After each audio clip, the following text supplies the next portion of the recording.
están? Muy bienvenidos a nuestro programa de Yo Soy Noticia, nuestra sección ¿Sabías qué? En esta oportunidad estamos con Ignacio Briones, ex ministro de Hacienda y académico de la Universidad Adolfo Ibáñez. Ignacio, ¿cómo estás? Muy bien, Rodolfo, buenos días, gusto saludarte y gracias por la invitación.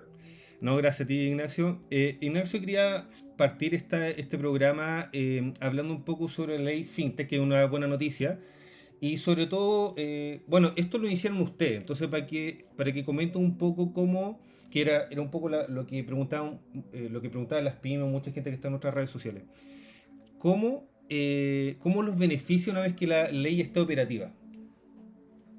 Déjame partir por un poquito de historia, porque efectivamente este para mí es un proyecto muy querido, de alguna manera hijo mío, porque lo iniciamos cuando yo estaba en el ministerio. Esto es algo que yo venía estudiando y trabajando hace harto tiempo, hace harto años antes de ser ministro, así que lo conocía. Y que básicamente se trata de meterle competencia a la vena en el mercado financiero. A mí siempre he tenido una obsesión por el tema más competencia. Al final es mejor mercado, es más legítimo, menos abuso, y mejores servicios y más barato para las personas. Entonces, cuando uno piensa en el mercado financiero, uno típicamente se imagina plata, ¿no? Sí. Y esencialmente se imagina tomar instituciones que toman y prestan plata, donde una pyme que necesita plata va a pedir un crédito, o alguien que le sobra plata toma un depósito o algún mecanismo de ahorro. Y esencialmente eso es cierto, pero si uno le hace doble clic a esa idea, en realidad uno se da cuenta rápidamente que el mercado financiero es un mercado y un negocio que se ampara o se ancla en datos.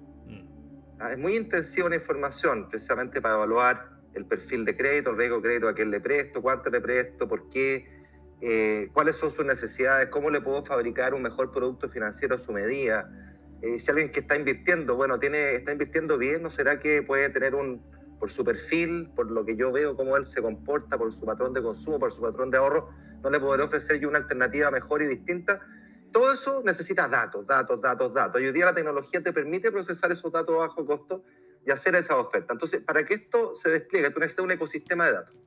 Y para que haya un ecosistema de datos, hay que invertir el paradigma del que existe hoy día, al que propone esta ley, que es esencialmente lo siguiente. Hoy día, estos datos están en poder de las instituciones que albergan esos datos, es decir, tu cuenta corriente bancaria, tus operaciones bancarias, tus transacciones con tarjeta de crédito. Esa es toda información que tiene tu banco, pero solo la tiene tu banco. Cuando tú vas a la tienda comercial y pides un crédito de consumo y tú pagas religiosamente, esa información la tiene solo el retail. Y lo que dice este proyecto, ¿sabes qué? No, esa información es tuya, Rodolfo, o de quienes nos escuchan. Es invertir el derecho de propiedad sobre esa información, y dado que es tuya, tú tienes derecho a mostrar esta información, a abrirla, para que otras instituciones puedan analizarla, meterle tecnología, meterle analítica de datos, y decir, mira, aquí Rodolfo tiene tal o cual necesidad, su institución no se la está respondiendo, si se la está respondiendo de forma cara y mala, así que Rodolfo me dio la autorización de ver sus datos y yo le voy a hacer ofertas sobre nuevos productos. Se abre un espacio para la competencia gigantesco, bajan las barreras a la entrada para que lleguen nuevos actores, y ese es esencialmente el ADN y la revolución que hace este proyecto, amén de regular, de generar también un marco regulatorio para las llamadas empresas fintech, que son todas empresas relacionadas con el sector financiero, con APIs, con tecnología de información, etcétera, que hoy día estaban viviendo en un mundo medio desregulado. La realidad va más rápido que la regulación y esto se hace cargo. Entonces es virtuoso por esos dos lados. ¿Y en qué se traduce esto para las pymes de personas? Bueno, un poco lo que ya dije, ¿no? O sea, mayor acceso al financiamiento, en mejores condiciones de plazo, de tasas, costo administrativo, y también la posibilidad de que se desplieguen productos a tu medida. Ahora, esto es muy importante para bajar las expectativas. Como yo decía, este es un cambio bien de fondo en la lógica de las finanzas. Esta es una lógica que se llama finanzas abiertas. Y esto requiere una gradualidad de implementación que no es menor. O sea, acá los bancos, las instituciones van a tener que adaptar sus sistemas para generar interoperabilidad, para compartir los datos. O sea, esto parte de la ley cuando se apruebe. Tenemos al menos un plazo de 2 años antes de que esté operativa en un nivel interesante, porque esto es un cambio de paradigma. Pero bueno, los cambios relevantes son siempre cambios de paradigma, paciencia, pero para allá vamos a meterle competencia y mejores soluciones. Y termino diciendo que esto no es algo que se inventa en Chile. Hay países que han liderado en esta materia. Inglaterra, un gran ejemplo con el Open Banking, Australia, En la región México, Brasil está muy avanzado. Brasil ha tenido un desarrollo de la fintech impresionante.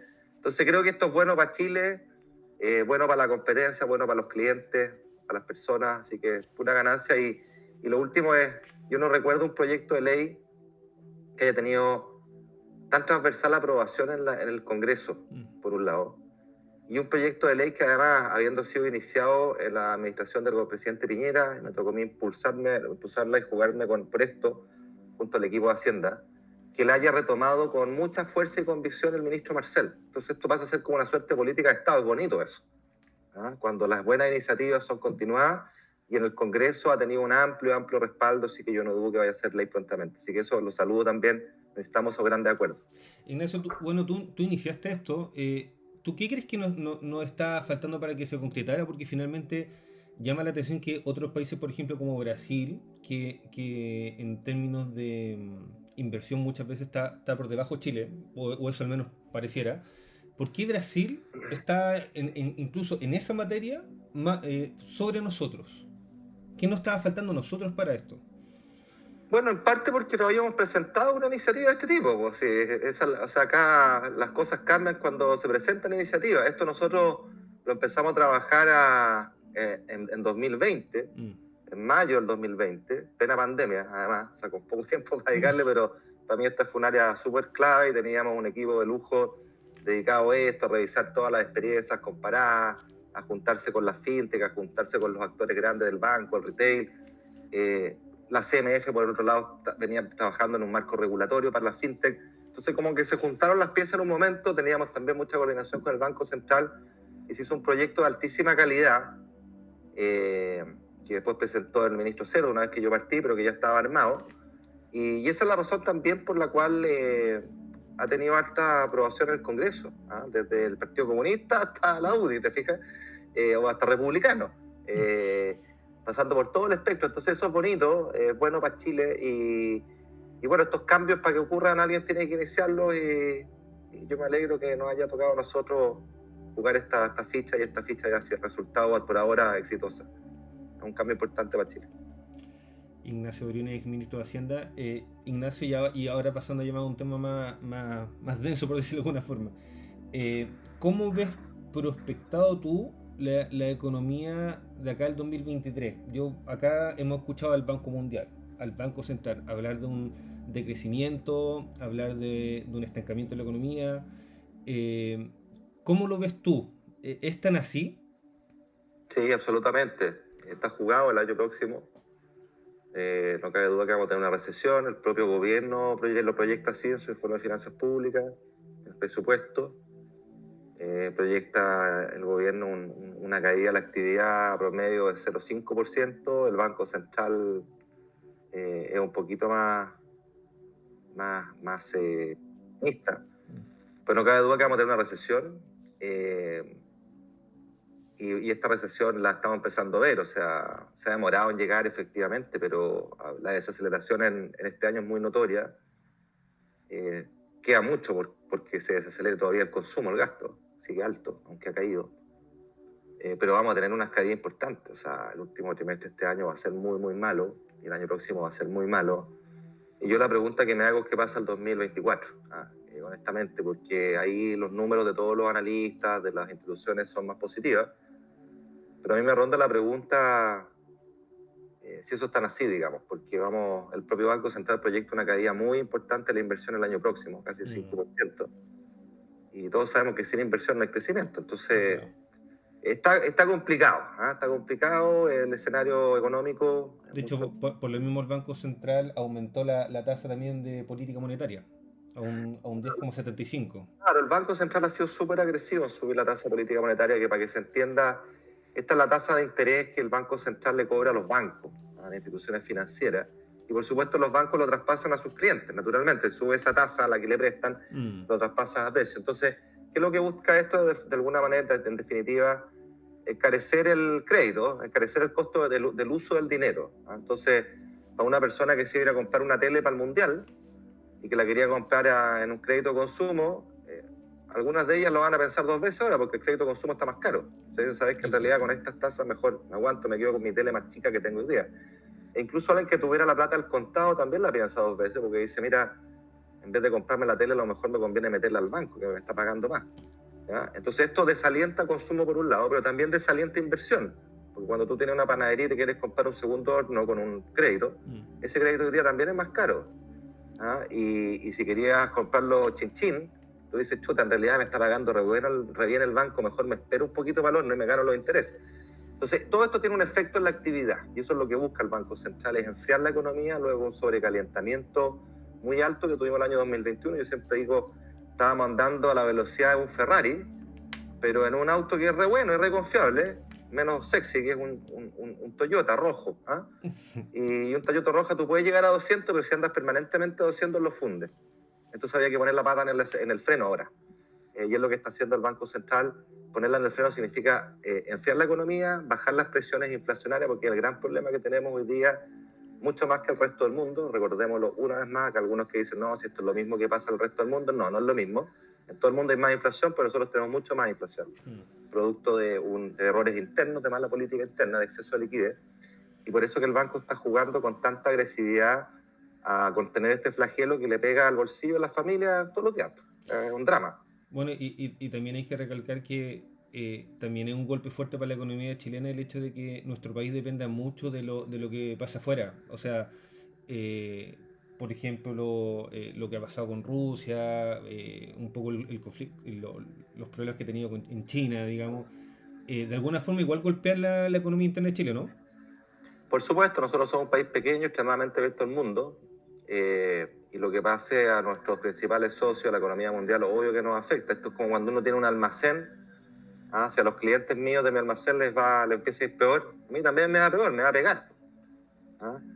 Si le vendo solo a mi familia le va estupendamente bien, nada pasa, bueno, a mí tampoco nada me pasa. Entonces, esa es un poquito la analogía. Y el mundo está más complicado, la probabilidad de recesión ha aumentado, lo que es claro es que todos los países relevantes del mundo van a tener una caída importante de crecimiento el año próximo. La misma China, que este año está creciendo un tercio de lo que creció el año pasado, y a la mitad de lo que venía creciendo antes de la crisis. Hay hartas dudas, hay hartos nubarrones y preguntas respecto a cuál es el crecimiento proyectado para el año próximo. Entonces, claro, el panorama afuera también está complejo, la guerra de Rusia-Ucrania se ha enredado, se ha complicado cada vez más, se ha extendido. Viene el impacto de esa crisis en Europa en el invierno, con la crisis del gas, que le podría quitar hasta un punto de crecimiento, según dice la OCDE, a la Unión Europea, o los países más importantes de la Unión Europea, en el escenario de estrés mayor, de recorte de gas. Entonces, claro, hay un escenario malo para colmo, pero nosotros tenemos unas causas internas que son relevantes. Y aquí yo siempre digo, es como este dicho gringo, no hay almuerzo, no hay algo así como un almuerzo gratis. Acá la fiesta del año pasado hay que pagarla, lamentablemente el costo es no menor, lo sentimos ahora, lo sienten las familias más vulnerables en términos de inflación y lo vamos a empezar a sentir también con bastante fuerza en términos de menor actividad económica, menor empleo, y ya lo hemos visto también con caída en los salarios reales. Entonces, acá no hay algo así como que uno se pueda dar un baño de soluciones mágicas en determinado momento sin que esto tenga costos después. Siempre hay que pagar la cuenta y en eso estamos. Oye, Ignacio, bueno, tú fuiste ministro de Hacienda, viste cómo la realidad del país en general. ¿Es un error, te lo pregunto, siento o mucha gente ve que los mercados chilenos locales como que se han debilitado con los años, sobre todo por todos los acuerdos que hay? Antes tú ibas a Santiago Centro, por ejemplo, y encontrabas esto por dar un ejemplo, encontrabas muchas zapaterías que eran fábricas de zapatos locales. Hoy la mayoría desapareció por los tratados que hay con países como Chile, donde hoy sale mucho más barato comprar fuera en el fondo que mandarlo a hacer acá. ¿Es un error haber debilitado un poco el comercio local?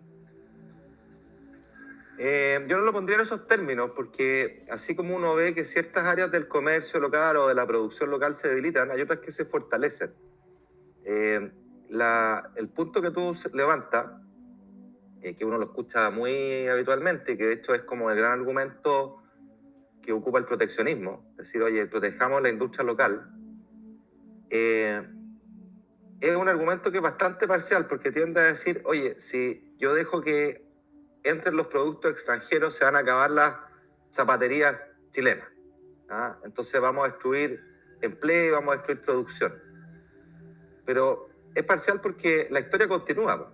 Esas personas, esos empresarios y esos recursos, esas máquinas, no se fuman en el aire. Se pueden reutilizar para otras cosas en que nosotros podamos ser mejores. Y eso es lo que hace el comercio internacional. El comercio internacional lo que hace en todos los países que tú te especialices en aquellos productos que tienes una ventaja comparada respecto al resto del mundo. Entonces, yo no saco nada con engrupirme de que soy súper bueno haciendo autos o fabricando zapatos, cuando en realidad soy más malo, soy más caro que otros países que hacen autos y hacen zapatos. Este error nosotros lo cometimos en el siglo XX. Nos pusimos a hacer autos en Arica que eran caros y que eran malos. Eso no es agregación de valor, eso es destrucción de valor. ¿Ya? Entonces, cuando tú sales de ese paradigma y dices, bueno, ¿sabes qué? Vamos a traer los autos de Japón mejor, o incluso de China hoy día, y las teles las vamos a traer de Corea en vez de fabricarlas acá, como hacía la fábrica Boloco, del papá de la Miss Universo. Al final hay una ganancia de bienestar para los consumidores, evidentemente, porque compran mejores productos más baratos, pero además una reasignación de esos recursos, capital, máquinas, empresarios y por supuesto trabajadores, hacia otras áreas que en Chile se han desarrollado. O sea, yo quisiera recordar que en la crítica de que no tenemos diversificación, bueno, hace 30, 20 años no exportábamos salmones, ni tampoco salmones envasados, ni tampoco la capacidad de ponerlos en Los Ángeles en pocas horas.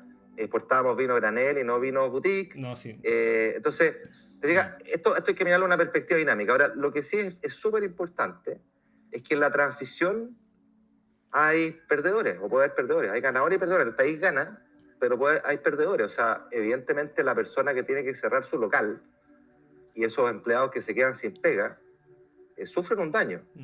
Y creo que los países tienen que hacerse cargo de eso, no pueden dejarlo en el abandono. Hay que atender esa transición. ¿Cómo yo ayudo a ese empresario y a esos trabajadores a reconvertirse a otra actividad? ¿Cómo les doy un buen seguro de cesantía para que no queden en el abandono? ¿Te fijas? Yo creo que esa es la manera de abordar este costo de transición que naturalmente tiene abrirse a la competencia internacional en este caso, pero que al final es beneficiosa para los países y es lo que ha seguido Chile con éxito desde el retorno a la democracia y lo que subyace a la discusión del TPP que está en el Senado hoy día. Ignacio, ¿cómo ves tú? Bueno, hace poco el gobierno también anunció el aumento del gasto público a un 4,2%. Y bueno, se anunció varias cosas, pero me quiero detener puntualmente en el apoyo a pymes, que se comunicó que 58.000 millones va a ser justamente para fortalecer o para el fortalecimiento de los programas de acceso a créditos de pequeños y microempresarios. ¿Qué te parece esa medida? ¿Es una buena forma de ayudar a las pymes y a los microempresarios? Primero, en lo global, el presupuesto me parece súper responsable. 4,2%, se nota la mano el ministro de Hacienda y su compromiso con la responsabilidad fiscal. Y yo quisiera destacar eso como punto de partida. Luego, por supuesto, en el presupuesto, y me tocó tramitar dos, hay un montón de medidas entre medio. Sí. O sea, pongamos los números en perspectiva. O sea, uno a veces se pierde con los ceros, pero 58.000 millones de pesos son algo así como 60 millones de dólares hoy día. Y hay 500.000 pymes, digamos, formales, que venden regularmente, y hay poco menos de 400.000 que tienen al menos un trabajador contratado. Para sacarlo un poquito del paradigma que en Chile hay 1.200.000 pymes, porque cuando uno va a los datos, las que venden regularmente o las que tienen trabajadores formales son entre la mitad y un tercio de ese valor. Pero ponte tú que sean 500.000 pymes, y estamos hablando de 50, 60 millones de dólares. Estamos hablando de un monto algo así como $1.000 por pyme al año, o $80 mensuales. La pregunta es, ¿qué es lo que puedo hacer con eso? Yo creo que evidentemente la solución no es entregarle acá, perdóname, me equivoqué en orden de magnitud, retroceso, hago un retroceso, son $50 por pyme, porque son $100 por pyme, bien digo, y son 500.000 pymes, son $100, por eso tenéis 50 millones de dólares al año, o sea, son $8 mensuales, ¿ya? No 80, como yo decía, $8 mensuales, $8 son 7 lucas, no somos. Entonces la pregunta es ¿esto plata para entregarle a las empresas? No. O sea, la pregunta es ¿qué puedo hacer con 50 millones de dólares?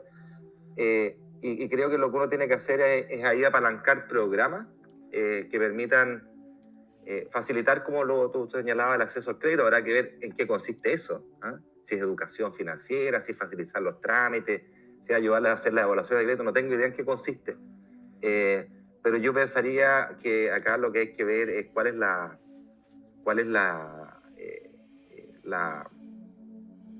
utilidad real o el éxito, el impacto real de estos programas. Ahora, yo lo que echo de menos, esto no es una discusión de presupuesto, más una discusión de política, son dos cuestiones. Una es, al menos en mi experiencia, sobre todo después de que dejé el ministerio y que tuve tiempo para recorrer un poco, que antes estaba siempre en la oficina en el Congreso, lo que uno escucha hablando con muchos emprendedores es un reclamo de simplifíquenme la vida, o sea, no me den plata, simplifíquenme la vida, déjenme trabajar, déjenme operar.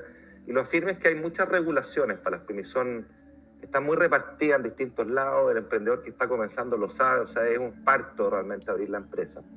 Yo creo que ahí se puede hacer un trabajo, una simplificación regulatoria, una especie de waiver de emprendimiento, donde uno diga dos cosas, ¿no? Uno es, esto es lo que nos tocó proponer en su minuto, donde uno diga, ¿sabes qué? Si tú tienes que sacar 24 permisos, ok, pero puedes partir con los dos más importantes, y te damos un año para tener los otros, en lugar de tener que esperar un año antes de partir. Porque esperar un año tiene un costo grande para un empresario.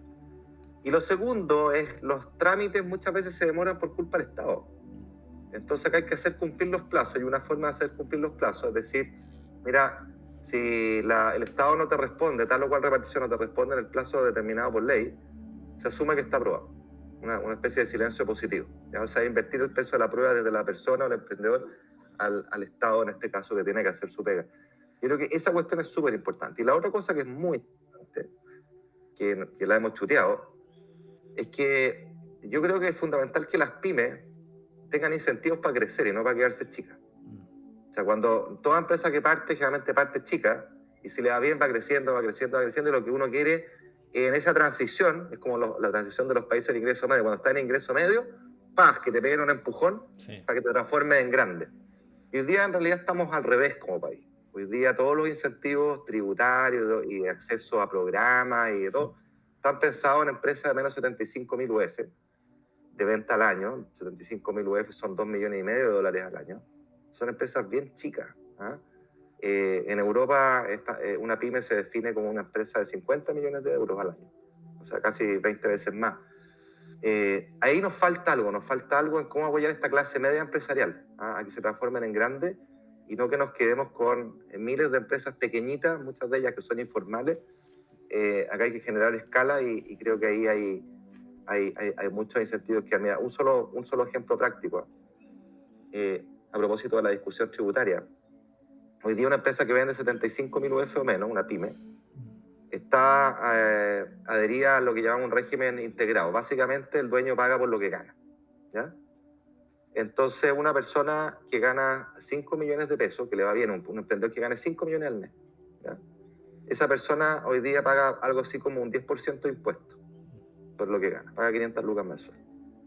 Si tú creciste y tus ventas ya no son 75.000 UF, sino que son 75.001, pasas a ser una empresa que va a tributar en el régimen desintegrado que propone el gobierno. Y eso implica que ese dueño ya no paga 500.000 pesos o un 10%, sino que paga 3 veces más. Paga 1,5 millones. Entonces dime tú si el incentivo es a traspasar la línea de 75.000 o no. Claro. No es cierto, el incentivo es quedarme ahí, porque si no voy a pagar 3 veces más, ni tonto. Claro que sí. Ignacio Briones, ex ministro y académico de la Universidad Adolfo Ibáñez. Ignacio, para finalizar, está muy entretenida esta conversación. Te